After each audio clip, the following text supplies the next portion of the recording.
somebody who did is Nyambura, who's been curating the panels and helping us put together this wonderful narrative over the last couple of days. She's from Kenya, and I'm not going to tell you everything about her other than to say that she's been a really guiding light for us in terms of making sure that we do protect the integrity of the stories, that we remain true to what it is that we do. Talking of somebody who does a lot, Lesley is the CEO of Tshimolongong. Oh my God! You'll tell them yourself. You know what I mean. But yeah, I was really fortunate enough to be forced to go there 3 weeks ago by Lesley. She just literally told me I had to go, and I'm so glad that I did, because it was absolutely amazing. For those of you who have not been to the precinct in Braamfontein, it's really incredible to see the game jams. You'll see this afternoon the students. But we had how many online views? Well, 1.5 million. Oh, wow. Yeah, so yeah, so talk about impact in gaming. Yeah, I think right? that's it right there. Yeah. So yeah, guys, come up onto the stage and talk to us about how we make sure we never forget the important pieces.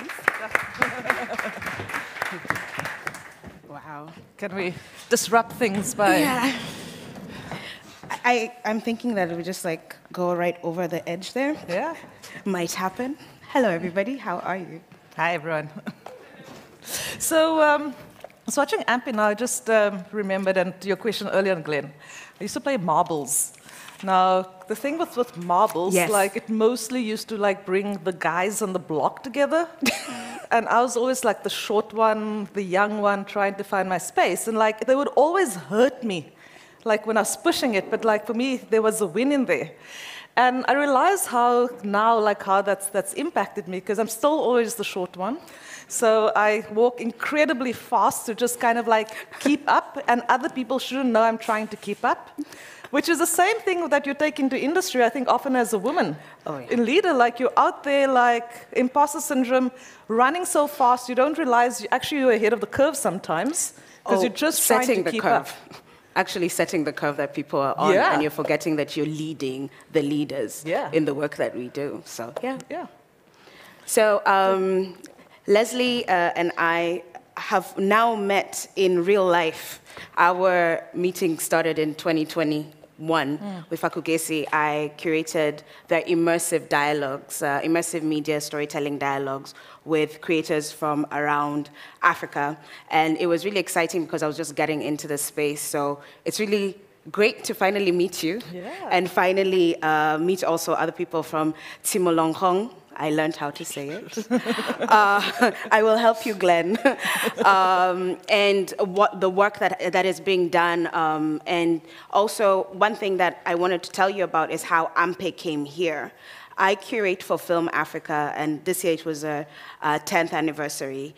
And this was in our young filmmakers submissions, and it was so beautiful and such a treat. And it took me, down, having so much nostalgia of how I played when I was a child. I used to play Kati. That's a different game. So it's two, and it was girls. We would allow boys, but that's when we got really rough with them because they were not as coordinated. So we were powerful then. And it used two teams eliminate each other by throwing a ball at them. So you're throwing back and forth, and what would happen is you'd have to eliminate someone. But if you caught it, which is kudaka, which is to catch it, and you hit the person who was throwing at you, you earned points. And it was always a fun game, during break time. Lunchtime was when everything happened because you had about an hour lunch, is when we took, our frustrations to the little pitch and did all of that. And that's what AMPE, that's how I got into just loving the story that made us remember that we're all children playing, and games, what do? Yes. We play. Yeah. So how would you like to talk a little bit more about play? Yeah, so, and I've actually got a question with you on that. So what I loved about AMP is just the sense of connection and relationship, where it's not a thing, we need to connect. I feel like as adults, we put so much on it that we stress ourselves in trying to build relationships. But like in the sense of play, you're in this creative mindset, and there's just like some some sense of flow. Yes. That comes with it. And, I think what also kind of like stuck out for me watching it is when you are in the diaspora, that sense of longing for home, a longing for where you come from, the memory, the heritage, the uniqueness. Yeah. And I'm quite curious for you, like when you are traveling, where and what are those moments that get you connecting to where you come from? And like what stories from home illuminate for you when you are away from it? Oh, wow. So this is really serious. In a playful manner. That's a really great question, because one thing that I realize I'm starting to realize I have this face where people feel very welcome, just sit and start telling me things. So at the airport, I'll sit, and this time at Cape Town, I was waiting for Bethlehem, and I met this old man. He's been working 26 years at the airport, and he just started telling me his life story.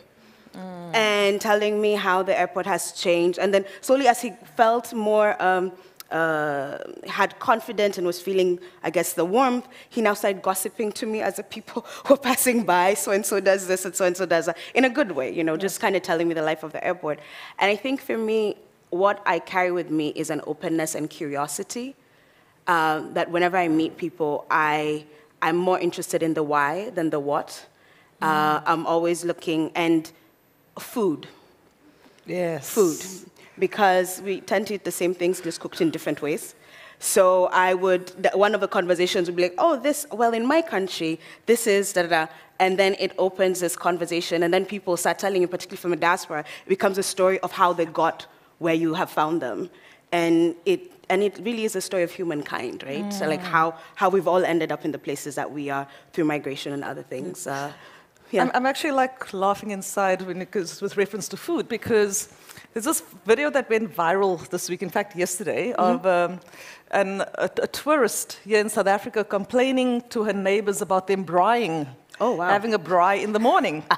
Now, this is a culture where we braai over December probably about every single day. Yeah. Braai barbecue, for those of you who don't know by now, it's a very kind of South African thing where we've almost... in fact, we call our Heritage Day essentially Braai Day now, because braai is so part and parcel of who we are. Yeah. And I often think about like where and how are we sharing that story of our culture with the world. The unique stories, the unique narrative that bring out the essence and the flavor. Yeah. And in this moment where we are, even from a place of game and even the video game industry, like finding our position in the world. Yeah. I often wonder, and I'm quite keen to get your thoughts about this, like what do we lead and what do we prioritize? This oneness of, yes, Africa, or is it like around these rich stories of our individual threads and cultures? Yeah. Which one do we prioritize? Yeah. I'm an anti-African who's a great Pan-Africanist. And the reason for that is particularly in how Africa enters the quote-unquote Western modern world, this description around being Africa, and having to have a sameness. There is a oneness, yes, there is, we're human, but the need for a sameness that flattens a lot of our cultures, and even the cultures in the West, to be honest, like the flattenness of what happens with with a nation, a nation state, nationalism, all of that. And I just feel that where I come from, my anti-African part is the creation of the narrative of the African narrative, the African story, the African food. I'm like, do you even know? Or the fact that when people say African food, so I'm from Kenya, we have, just like here, people from all over the world, and therefore very many different culinary cultures. But then the need for the West to pass between and say, no, this is Arab influence. I'm like, these people have been in this country for 500 years. Stop it. They're Kenyan. Now that we have carved out a nation called Kenya, this is also part of Kenyan food. Or they'll say, well, this is Indian. I'm like, we have been trading along the Indian Ocean before you showed up on our Indian Ocean, so stop it. So that notion of African as this monolithic experience, an overdetermined sign, but I'm Pan-Africanist in the sense of everybody, all the cultures, and the evolutions of the cultures. And that's what I love to hear about Ampe, where people like to say African and they want it to be stuck in a time, like pre-modern man. technically read the pre-modern white man, right? And therefore it has to never evolve. Yet they're talking about, the Ampe I played when I was a child is so different from the Ampe I'm playing now. Suddenly they figured out you can't kill all of you. Ghana. So I'm Ghanaian. Yes, you know, and that idea, this is a Ghanaian game, and maybe even, I mean, if we explore more, maybe it came from a certain culture at that point in time. But even in Kenya, yes, I'm Kenyan, but I'm also from the Kikuyu tribe. And that also informs how I live because of the family I grew up in. Was very Kikuyu, did practice Kikuyu culture. I'm not going to say traditional. But I think then the multiple threads become such important nuances to story that then also opens, and I think even within Ampe, when the girls say they got to interact and got to share and learn about other people, where you learn about this really beautiful, complex realities of other people's lives. And as going back to the story of the guy at the airport, this is just this one person in South Africa who let me into his like Cape Malik culture and home. And I was like, wow, this is very special. This is a moment. And then I'll meet another South African who will be from another culture. And that is very important not to flatten. So I really love that notion of the multiple threads. Look, and I think, you know, just even within that, I think there's so many of us who need to be more intentional about seeing our stories, seeing our uniqueness, and being ambassadors of that. Yes. Naming it and saying, oh, this is a Ghanaian thing or a Kenyan thing or, you know, whatever region it is, because that is where our uniqueness lies. Yes. And if I look at, you know, well, Trevor Noah, I often, you know, laugh at him, and I love what he's doing. Yeah. When he's on stage, sometimes even teasing people, in our community we used to call it gwara gwara. You stand on the street corner on a Friday with your buddies, with your homies, and like gwara gwara. Who could like tease each other the most? Okay. And it's a sense of humor. We have it in Kenya. It just used to, I don't know whether they still call it that. When I was growing up, it was mchongwano. Yes. So you're teasing each other and whoever, as you said. Yeah. Yeah. And what he's done well, which I think we could often, you know, learn from, is how do we see our own value and package our value and tell the world about our value? Because I think, you know, sometimes we become very frustrated when internationals from the Western world fly into town and then they package our world and like it becomes this brand. Yes. And we're like, but I grew up with that. And for me, it's like, you know, I think it's a smart entrepreneurial move when you can package value, but I think often we're not seeing it ourselves. Yeah. We take it for granted. And I think that notion of, the notion of taking it for granted is that it's a very mundane kind of experience for us. It's every day, it's right there. So we don't really, not all of us, but at times it's hard to see and say, okay, this is what's really great. And for me, Ampe was one of those things that I was like, you know, when we had another curator, so I was in a team of 3 curators, and one of them, I say, was from Ghana. And I was like, oh, so I started asking her, like a crazy person, about this game. She's like, yeah, we play it, like, yeah, it's great, you know. And because of this new eyes and this new way of, or rather another way of showing the game to us and bringing it to the world, I think there was that. I'm not going to say she had an appreciation for Ampe, but we start to see things in a different way. And I think that's where a lot of the interesting ways that we use digital media in the reinterpretation of really everyday, mundane things. And I would actually challenge ourselves as creators. Instead of trying to make that massive experience of the world that's so fantastical, actually the fantasy, the interesting things are the everyday things that you participate in that are part of your everyday life. And so I think like even with the new formats coming in, the value, we start to see that value, but we even add more value to it because we understand the thing that we're doing. Yes. And that becomes such a treasure. And I think, you know, if you know we live in a capitalist world, you go and sell it, you make tons of money. But the idea is that only you can make it in that way. And there will be others who will come and package and do the thing, but yours will resonate deepest. Do you understand what I'm talking about? Like, yours will resonate. Like, it's okay, let them come package. It allows you to figure out, oh, here, maybe they didn't delve into this. Like when you're saying, that's my world, that's my country, that's my experience, but they didn't do this part. Yes. And that's what becomes the really honest, authentic, the intentional way of making that. All right, just on this whole thing about reinterpretation, and The Little Mermaid was referenced this morning, and the drama surrounding The Little Mermaid. Now, I understand Disney's whole vibe about, you know, looking at their own DEI strategy, diversity, equity, and inclusion. Now, should we be making a fuss? Like, you know, that the white mermaid's now black, the fictitious character? Or should we just say, okay, Disney, you're on this path, like, let's tell new stories? Like, should we connect to the Little Mermaid and the drama? Like, or should we just develop new stuff? I want Mami Wata as a film rather than Little Mermaid, but I'm not from North America. I'm not part of that cultural heritage. So at times I just look and I'm like, the neighbors are having what do you call it, an argument. I can hear it. Until something bad happens, I'm not calling the police, and I continue. Really, I mean, it's more complex than that, obviously. Black representation matters. I think that when it comes to, and I'm speaking from a North American perspective, and when it comes to The Little Mermaid and the casting, and the casting that, I think it revealed a lot about where America was, the US is in terms of culture, and what really holds true in terms of representation in this moment. And that's why you continue making work. You continue making work, you inundate, that you stop being the periphery, you become the center, or then no longer, the center and periphery become very blurred.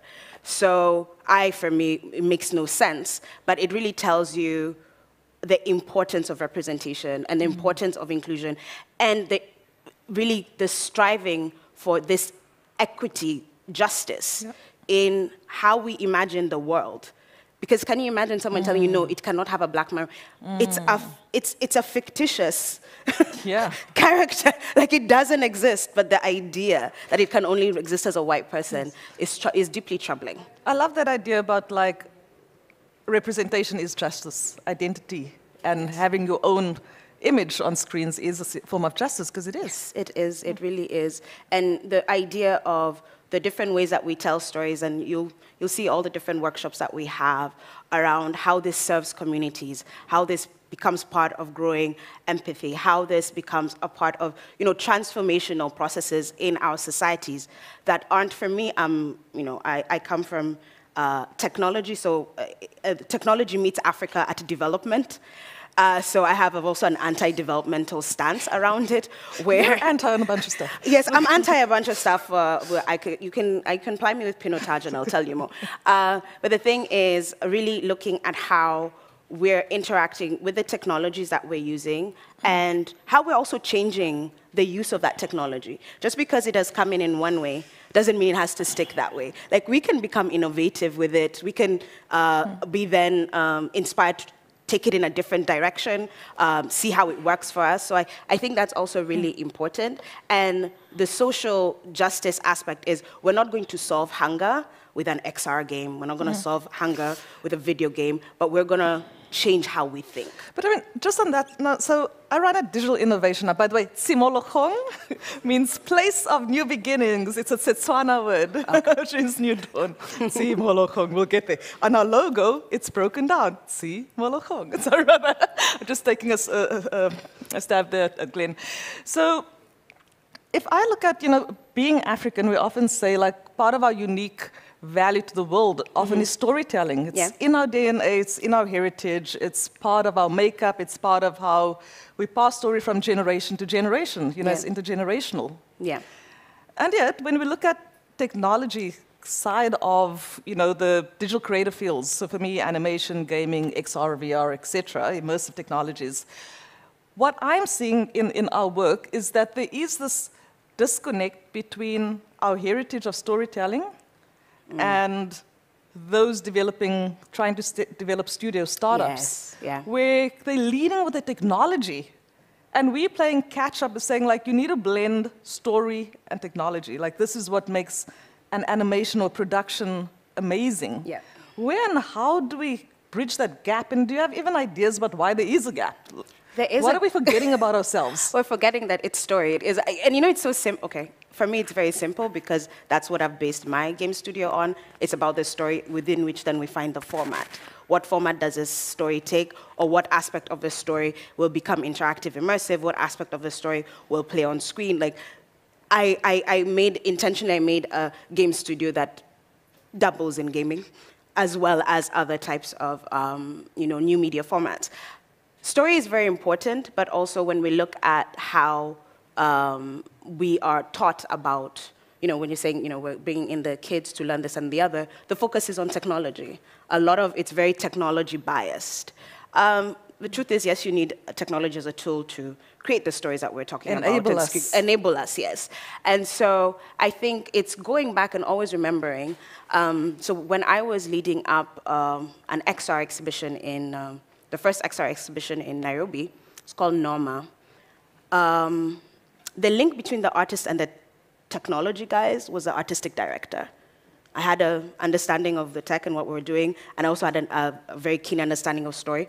My background before I started producing for my own studio was creative development, marketing. So everything that you need to actually make a thing happen and take it out into the world and make money from it. So that link needs for us intentionally to always think when we're creating this opportunities for people to acquire new skills, be exposed to new things and all of that type of stuff, is looking at who is whatever. In my moment, it was an artistic director. Who is a creative director in this? Who is, whatever that is the person that links and continues to center the story and the art and pushes the technology too of what is possible. Because as someone who, for example, there was one that we were using some different Google VR tools, and things were being done simply because they were shown, okay, you do this, that, and the other. And I was like, okay, what's the story? They're like, what do you mean? It's like, no, fine, you're doing this, that, and the other, but what's the story? Why are you doing it? So that we can use the technology. Well, that's great. But why are we doing it?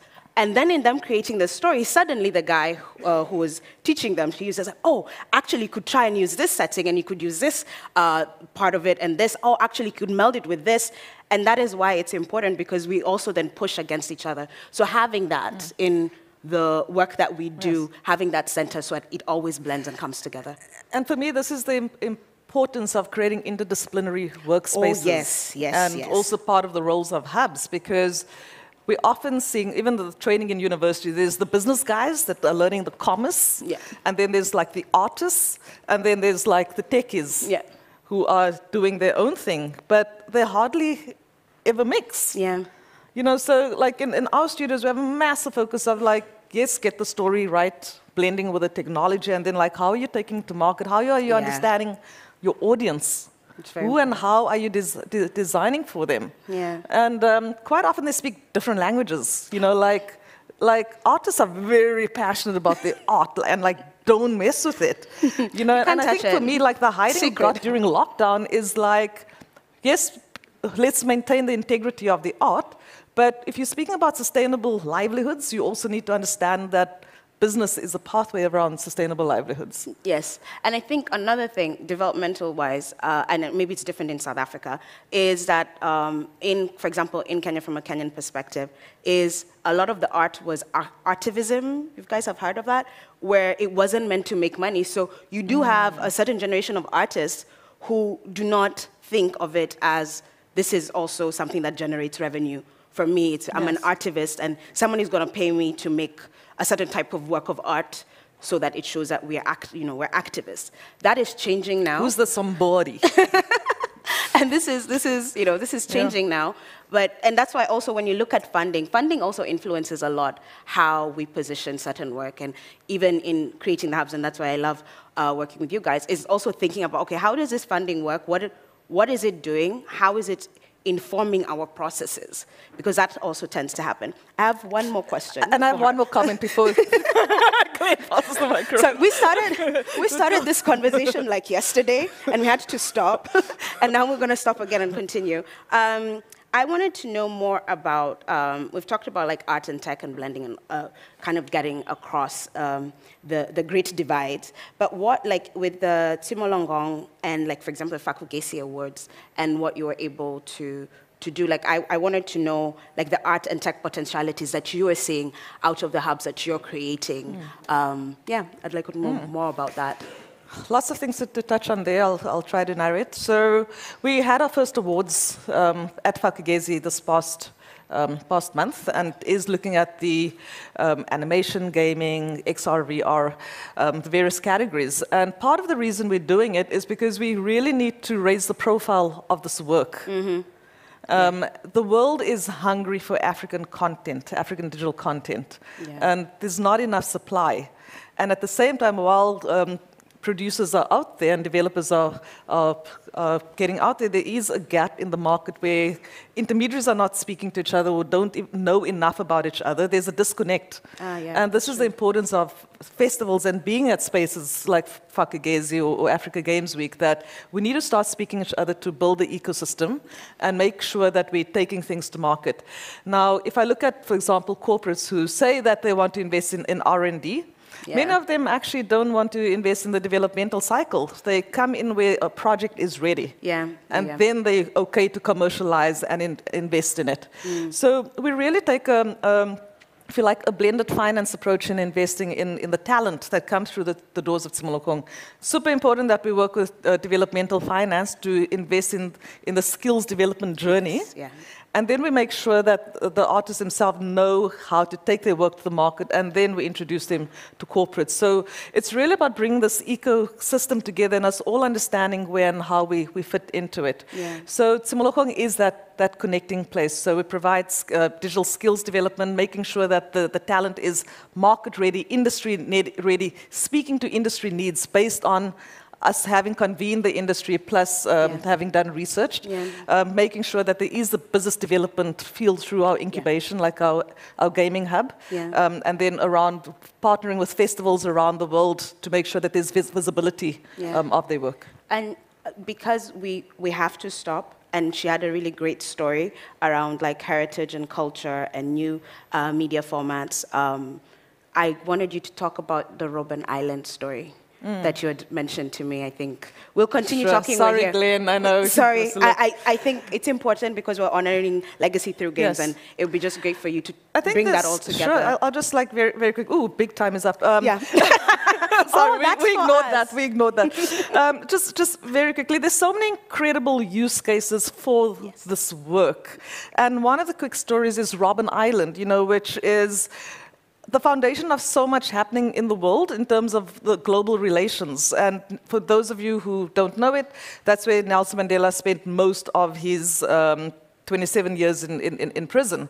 And there is a project happening at the moment to digitize the archives, the Nyambura project. It's based at UWC, but for me it's a national project. So we are in talks with both, in fact we're going there quickly this afternoon with the island as well as, you know, INA, to look at where and how we digitize the work. Now, when I was on a panel a few weeks ago, I felt like the academics understood the work, but they weren't taking into account who the audience is. And the fact that the political prisoners were in the room. It was very out there, and there's almost a sense of demonizing technology.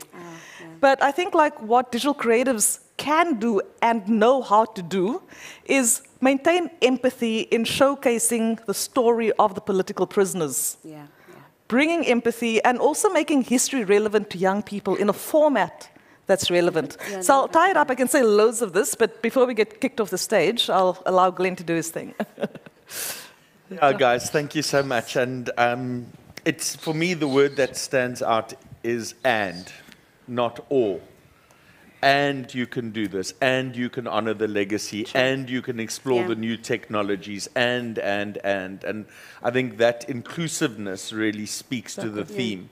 And so, time is really up. There's literally a big sign there that says time is up. I didn't even know you can come and see it. But yeah, I would love to allow time for questions, but I think let's move on, because I think this is amazing, incredible, and thank you so much for sharing your experience and your passion and knowledge around it. So, Glenn, if it's okay, let's just kind of move it.